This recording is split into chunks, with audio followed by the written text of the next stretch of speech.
ओम नमः शिवाय। सोमवार व्रत कथा। एक बहुत धनवान साहूकार था जिसके घर धन आदि किसी प्रकार की कमी नहीं थी, परंतु उसको एक दुख था कि उसके कोई पुत्र नहीं था। वह इसी चिंता में दिन रात रहता। वह पुत्र की कामना के लिए सोमवार को शिवजी का व्रत और पूजन किया करता तथा सायंकाल को शिव मंदिर में जाकर शिवजी के श्री विग्रह के सामने दीपक जलाया करता था। उसके इस भक्ति भाव को देखकर एक समय पार्वती जी ने शिवजी महाराज से कहा कि महाराज, ये साहूकार आपका अनन्य भक्त है, सदैव आपका व्रत और पूजन बड़ी श्रद्धा से करता है, इसकी मनोकामना पूर्ण करनी चाहिए। शिवजी ने कहा, हे पार्वती, यह संसार कर्म क्षेत्र है। जैसे किसान खेत में जैसा बीज बोता है वैसा ही फल काटता है, उसी तरह से इस संसार में जैसा कर्म करते हैं वैसा ही फल भोगते हैं। पार्वती जी ने अन्यंत्र आग्रह से कहा, महाराज, जब यह आपका अन्याय भक्त है और इसको यदि किसी प्रकार का दुख है तो उसको अवश्य दूर करना चाहिए, क्योंकि आप सदैव अपने भक्तों पर दयालु होते हैं और उनके दुखों को दूर करते हैं। यदि आप ऐसा नहीं करेंगे तो मनुष्य आपकी सेवा तथा व्रत क्यों करेंगे। पार्वती जी का ऐसा आग्रह देख शिवजी कहने लगे, हे पार्वती, इसके कोई पुत्र नहीं है, इसी चिंता में यह अति दुखी रहता है। इसके भाग्य में पुत्र ना होने पर भी मैं इसको पुत्र की प्राप्ति का वर देता हूँ, परंतु यह पुत्र केवल 11 वर्ष तक जीवित रहेगा। इसके पश्चात वह मृत्यु को प्राप्त हो जाएगा। इससे अधिक मैं और कुछ इसके लिए नहीं कर सकता। यह सब बातें साहूकार सुन रहा था। इससे उसको ना कुछ प्रसन्नता हुई और ना ही दुख हुआ। वह पहले जैसे ही शिवजी का व्रत और पूजन करता रहा।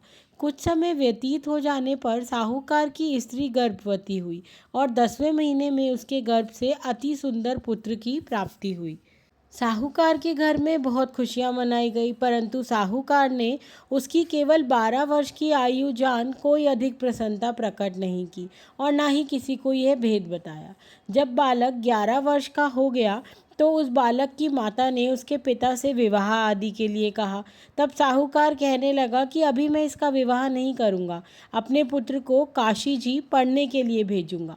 फिर साहूकार ने अपने साले को बुला उसको बहुत सा धन देकर बालक को काशी पढ़ने के लिए भेजा। रास्ते में जिस स्थान पर भी जाओ वहाँ यज्ञ करना और ब्राह्मणों को भोजन कराते जाना। वह दोनों मामा भांजे यज्ञ करते और ब्राह्मणों को भोजन कराते जा रहे थे। रास्ते में उनको एक शहर पड़ा।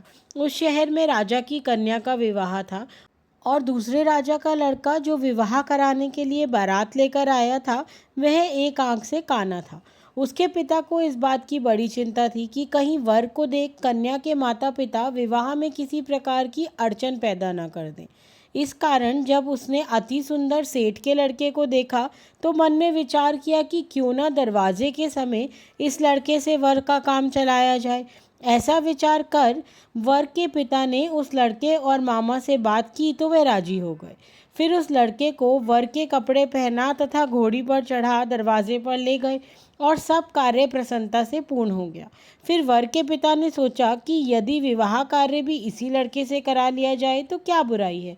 ऐसा विचार कर लड़के और उसके मामा से फेरों और कन्यादान का काम भी करा दें तो आपकी बड़ी कृपा होगी, ऐसा कहा, और इसके बदले मैं आपको बहुत कुछ धन दूंगा। तो उन्होंने स्वीकार कर लिया और विवाह कार्य भी बहुत अच्छी तरह संपन्न हो गया। परंतु जिस समय लड़का जाने लगा उसने राजकुमारी की चुन्नी के पल्ले पर लिख दिया कि तेरा विवाह मेरे साथ हुआ है, परंतु जिस राजकुमार के साथ तुमको भेजेंगे वह एक आंख से काना है और मैं काशी जी पढ़ने जा रहा हूँ। लड़के के जाने के पश्चात उस राजकुमारी ने जब अपनी चुन्नी पर ऐसा लिखा पाया तो उसने राजकुमार के साथ जाने से मना कर दिया और कहा, यह मेरा पति नहीं है, मेरा विवाह इसके साथ नहीं हुआ, वह तो काशी जी पढ़ने गया है। राजकुमारी के माता पिता ने अपनी कन्या को विदा नहीं किया और बारात वापस चली गई। उधर सेठ का लड़का और उसका मामा काशी जी पहुंच गए। वहां जाकर उन्होंने यज्ञ करना और लड़के ने पढ़ना शुरू कर दिया।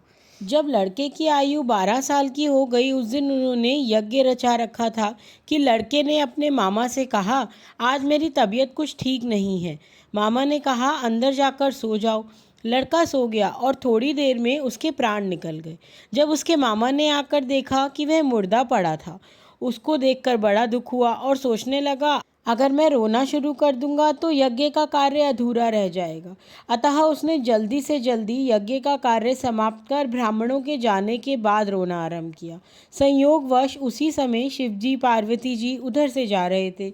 जब उन्होंने जोर जोर से रोने की आवाज़ सुनी तो पार्वती जी कहने लगी, कोई दुखिया रो रहा है, इसके कष्ट को दूर कीजिए। जब शिवजी पार्वती जी पास आए तो उन्होंने देखा कि वहाँ एक लड़का मुर्दा पड़ा था। पार्वती जी कहने लगी, महाराज ये तो उसी सेठ का लड़का है जो आपके वरदान से हुआ था। शिवजी कहने लगे, हे पार्वती, इसकी आयु इतनी ही थी, सो यह भोग चुका। तब पार्वती जी ने कहा, हे महाराज, इस बालक को और आयु दो, नहीं तो इसके माता पिता तड़प कर मर जाएंगे। भगवान शिव ने उसकी भक्ति और सोमवार व्रत के प्रभाव से प्रसन्न हो बालक को पुनः जीवन दान दिया। कुछ समय बाद वे शिक्षा पूरी करके वापस लौटने लगा। रास्ते में वही नगर पड़ा जहाँ राजकुमारी से उसका विवाह हुआ था। राजा ने उसे पहचान लिया और अपनी पुत्री को उसके साथ विदा कर दिया। जब साहूकार ने अपने पुत्र को जीवित और स्वस्थ देखा तो उसकी खुशियों का ठिकाना नहीं रहा। पूरे नगर में उत्सव मनाया गया।